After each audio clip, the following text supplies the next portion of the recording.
ఓ యువతి ఆత్మహత్య కేసులో పుష్ప ఫేమ్ జగదీష్ను పోలీసులు అరెస్ట్ చేయడం తెలిసిందే. గతంలో ఓ యువతిని ప్రేమించిన జగదీష్ కొన్నాళ్ళు ఆమెతో కలిసి ఉన్నాడు.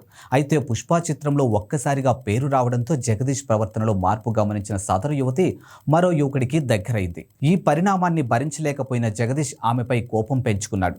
ఒకరోజు ఆమె నివాసం వద్దకు వెళ్ళగా అక్కడ మరో యువకుడితో ఆమె సన్నిహితంగా ఉన్న దృశ్యాలను ఫోన్లో చిత్రీకరించాడు.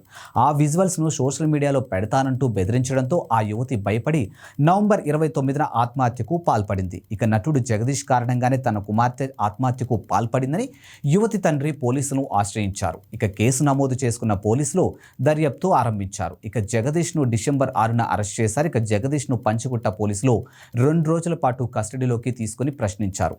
పోలీసుల విచారణలో అతడు నేరాన్ని అంగీకరించాడు. ఇక కస్టడీ ముగియడంతో తిరిగి అతన్ని చెంచల్గూడ జైలుకు తరలించారు. గతంలో తనతో కలిసి ఉన్న యువతిని మరొకరికి దగ్గర కావడంతో భరించలేకపోయానని జగదీష్ పోలీసులకు వెల్లడించారు.